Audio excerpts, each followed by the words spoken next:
with HDFC Bank and a whole host of them. Okay, anyway, there'll be lots of people who will ask lots of questions. Ashwini Bhatia is with us, the man from the biggest bank. Ashwini, is your take, the TLTRO tap is opened for, other stress sectors as well. Do you think, what is your key takeaway? They've not even touched liquidity. They're going to allow overnight rates to remain below the reverse repo. So as a lender, what are your takeaways? So two things. So first is, of course, second time running without reducing the repo rate, reverse repo rate, or the other policy rates. The RBI and the Monetary Policy Committee has achieved far more than what the market could have actually expected. The other key takeaway very clearly is the fact that RBI is willing to give growth a chance. It's not really very concerned or bothered about inflation. Another factor, of course, is that we think now that it's going to be a V-shaped recovery. So you had minus 23.9, then minus 7.5. And if you have positive growth within this half year, clearly, they want to give growth a chance. Another key takeaway, I would think, is that he wants to develop the credit markets, the bond markets, and also ensure that urban cooperative banks, rural banks, regional rural banks, and NBFCs also become part of the formal banking system. So a lot has been said. Let's wait for the discussion papers that come out of RBI.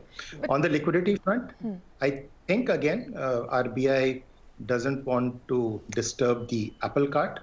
So the liquidity at the lower end, of course, within, say, tenors of 2, 3 to 5 years, have helped the markets, have helped the NBFCs. That is welcome. The fact that they are not removing liquidity, they are not in a hurry, should soothe nerves, if you ask me. But Mr. Bhatia, what happens to your lending and deposit rates given that this excess liquidity in the system continues as is? Will you reduce either? So rates are not going down from here for sure. The kind of deposit growth that we saw initially at the start of year has started to taper off. The advances growth that was not there initially in the first 3 to 4 months has come back. So we've seen corporates coming back to us, some movement happening on the infrastructure segment, and the retail side remains robust.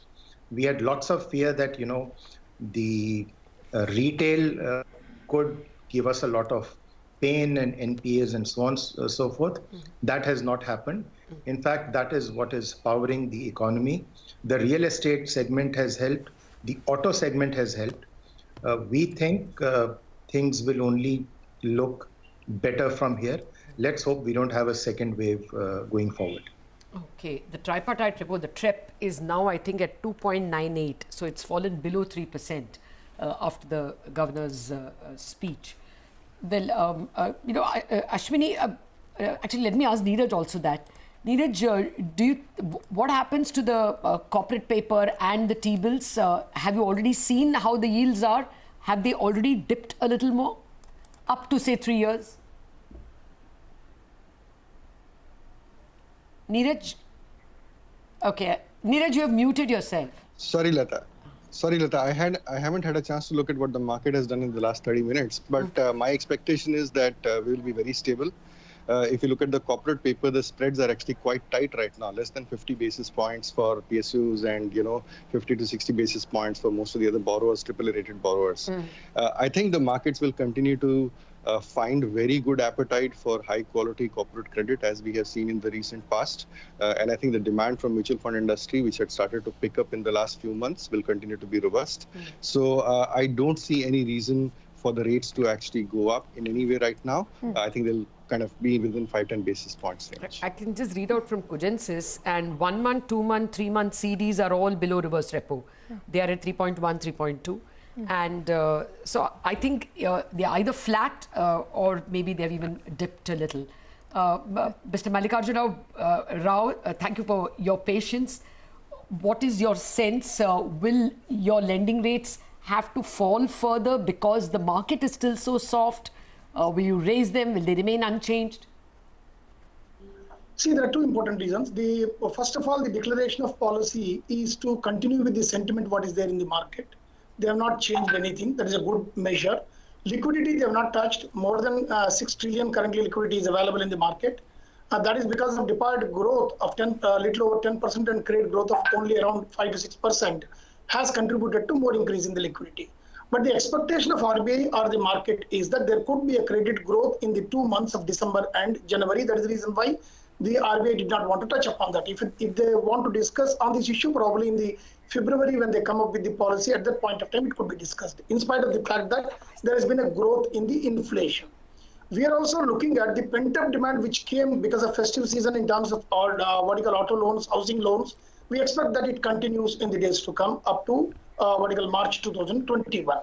So as such, if you look at this point of time, though the market has reacted very positively by reducing some of the rates like call rate or the treasury bill rates, but they're stabilized in such a way that the sentiment of the market will continue. There won't be any impact with respect to MTM or the banks or with respect to other factors. So I foresee that the credit growth would go from here. If it had been 5.7, couple of weeks back, as declared by RBI in terms of credit growth, it could even reach up to 8% in the days to come. That is what is my expectation.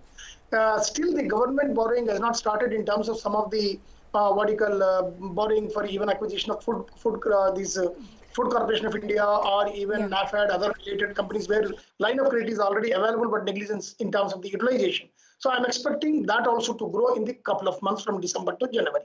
So we'll have to wait and see regarding the liquidity in February what RBI is going to come. But as on today, the good thing what RBI has done is the continuity. Mr. Indraneel Pan, what are your takeaways aside from what has already been highlighted? Do you think the Reserve Bank of India is clearly leaning towards growth, giving that a priority over just maintaining inflation in the targeted range? Well, unfortunately, at this point in time, the critical juncture that we are in, central banks across the world